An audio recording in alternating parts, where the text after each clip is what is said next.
ガニメデってあんたのふるさとなんでしょ？案外昔泣かせた女のことでも思い出してたんじゃないの？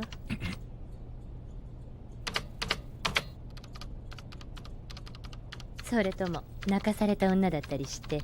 うるせって言ってんのが聞こえねえのか。はい。Hi everyone, nice to see you back on the channel. We're going to continue today with a bit more Cowboy Bebop. This is episode 10, which is the one where Jet has to go back to Ganymede, and while he's there he bumps into his old girlfriend. So without further ado, we'll get stuck into it.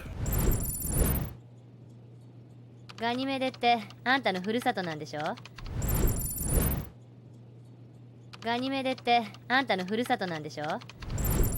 Okay, well there's nothing particularly fascinating going on here in this first section, but I just want to look at the word Ganymede. Now as far as I'm concerned, in English that would be Ganymede. So you might expect it to come across into the Japanese as Ganimido, but it's actually Ganymede, which if you think about it actually reflects the English spelling quite closely.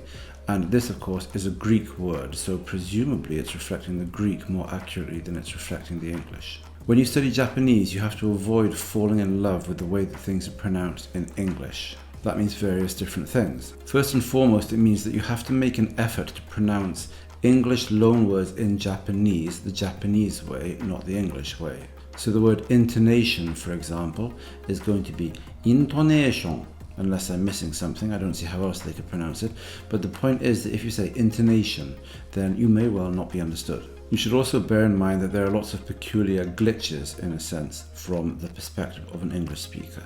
So the word cabbage is actually pronounced kyabetsu. The word energy under normal circumstances is enerugi. These are Japanese words now, whether we like it or not, whether we think it makes sense to pronounce them like that or not. So don't say cabbage just because it's going to be an English word in Japanese, because it's going to be an English loan word in Japanese. You have to say kyabetsu. The word energy has, I think, gone across into Japanese too, but the standard word is still enerugi, and it's important to actually pronounce it like that. Last but not least, you have to be prepared for surprises, if you like. The word for Belgium in Japanese is berugi, not berujamu, or whatever you might end up with if you try and take the English word and Japanify it. Obviously this is not actually a loan word from English, it's a loan word from either French or Flemish. I think it's probably pronounced pretty much that way in both languages. Switzerland, for example, is Suisse, not Switzerlando or anything like that. So some of the words that you might expect to be English loan words in Japanese are actually from other languages, and the way they're pronounced reflects that. So what Faye is saying here just means Ganymede is your hometown, right? Now the word used here, furusato, means something like hometown, but it seems strange to use the word hometown when you're talking about a planet. So maybe in English translation you would say Ganymede's your home planet, right? Difficult to know actually how to translate that. Normally it's going to be hometown. 案外昔泣かせた女のことでも思い出してたんじゃないの？案外昔泣かせた女のことでも思い出してたんじゃないの？ This is actually a question directed at Jet. Faye is asking him, did you suddenly remember some girl you made cry back in the day or something? And there's actually some quite interesting stuff going on here. The first thing we have to note is the insertion of the nokoto. This is something that often confuses people when they learn Japanese, and I don't want to spend a lot of time talking about it today because I want to focus on something else. But it's worth noting that she doesn't say onna o omoidashita, she says onna no koto o omoidashita. That's something you need to think about a bit. What I do want to focus on here is Faye's use of the causative. Has Faye actually specified here who made who cry? Is it obvious who is doing the crying and who is making the other person cry? Have a think about that. If you say nakaseta onna, does that mean a woman who was made to cry by somebody, by some other subject, or does it mean a woman who made somebody cry? Take a look at what I'm putting up on the screen here. Does it mean a fish that ate something, or does it mean a fish that was eaten by some unspecified subject? Maybe it could mean either. What if I put a bit more information in? Watashi ga tabeta sakana and watashi no tomodachi o tabeta sakana. Putting the word tabeta in front of the word sakana is actually compatible with both different shades of meaning, which means that if you leave out all the other words, all of the other information, then your listener will have to figure out what is being said from the context. Normally, of course, there isn't going to be any sort of problem here. But here, when we look at what Faye says, you could argue that there might actually be a problem. If we decide to put this extra information into what Faye says, how should we do it? Jetto o nakaseta onna. Jetto ga nakaseta onna. Both of these work grammatically, and both of them are perfectly fine. So which one is Faye actually saying? Is she talking about a woman who made Jet cry, or is she talking about a woman that Jet made cry? Here, both possibilities seem to make sense. Can we figure it out? Is it obvious? If it's not obvious to us, would it be immediately obvious to the Japanese? Well, let's keep thinking about it.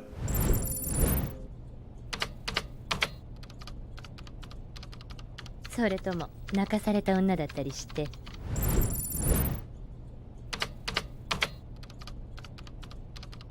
それとも泣かされた女だったりして。 Here we come back to what I was talking about a moment ago. Faye notices Jet's response to her, which is to say that he completely blanks her and ignores her. So she then gets that sly look on her face and says, それとも泣かされた女だったりして. This bit here, だったりして, is a way of saying, could it be X or something like that? But I don't really want to focus on that here. What I want to focus on is the modifying expression, which is this causative passive. So Faye has already brought up one possibility. She sees the look on Jet's face. Now she explores the other possibility. Now what happens if we try and take this additional information, this information that's lacking, and put it back into the Japanese? Here we have two possibilities. Jetto ni nakasareta onna and jetto ga nakasareta onna. The second possibility here is actually a bit iffy in my opinion. It's not 100% clear to me that a native would actually say this. It means something like a woman by whom Jet was made to cry. However awkward and unnatural this may sound, at least to me when you put the jetto ga back into it effectively, it's this meaning that Faye is clearly getting at here. She's basically teasing Jet, and to begin with she says, maybe you're remembering a woman that you made cry. Then she sees the look on his face and says, aha, maybe you're remembering a woman by whom you were made to cry. That's a fairly lumpy sounding English translation, but I'm just trying to capture the meaning here, right? The context seems to make it clear that this must be what's being said. So when she said nakaseta onna, that meant jetto ga nakaseta onna, i.e. a woman who Jet made cry. So she's exploring both possibilities, but as non-natives it takes a second to figure out what's being said here. Presumably this is clear immediately to the natives, although why exactly it should be clear right from the first sentence is perhaps a little bit mysterious here. Because like I said, nakaseta onna can strictly speaking mean either. I have to be honest, if I just heard nakasareta onna by itself, I would interpret that as meaning a woman who had been made to cry by somebody else. But here, nakasareta onna means a woman by whom Jet was made to cry. It can be very difficult to translate these causative passives neatly. The problem here really is that these mechanisms in Japanese for modifying nouns, where you take some sort of verb and shove it straight in front of the noun, these mechanisms are more powerful and more broadly applicable than the mechanisms we have in English.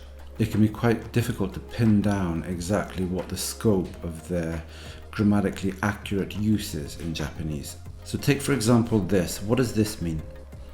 Semai hito. Now the word semai is usually used about spaces. It means they're small, it means they're cramped, it means there isn't much space in the space in question.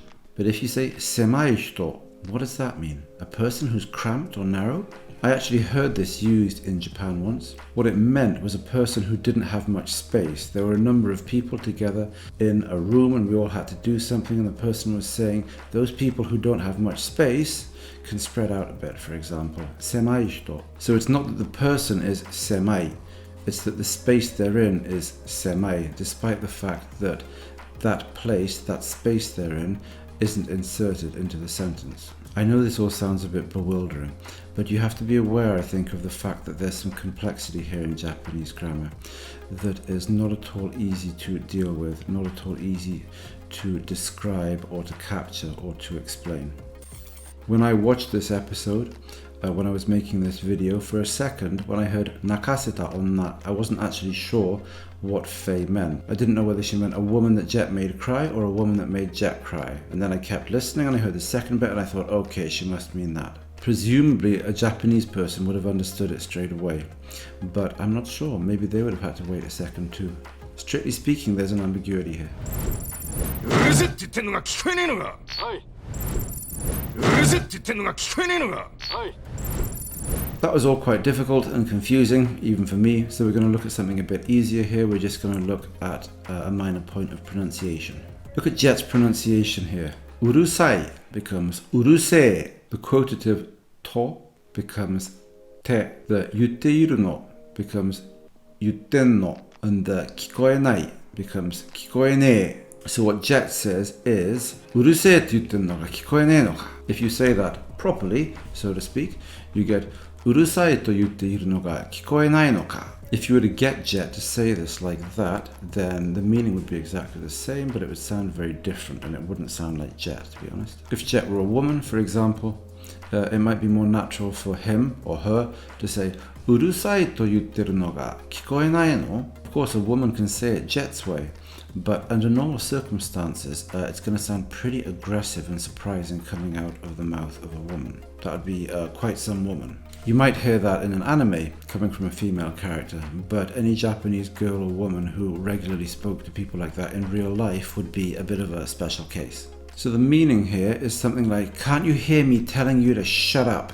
Although I admit that that is too literal, I wouldn't actually translate it like that into English. That's it for today. I hope that was useful. I understand that there was a bit of a tricky discussion there about causatives and causative passives, but you just got to try and get stuck into that sooner or later. And today was an opportunity to do that. And yeah, that's it for today. Ciao, ciao. Bye bye.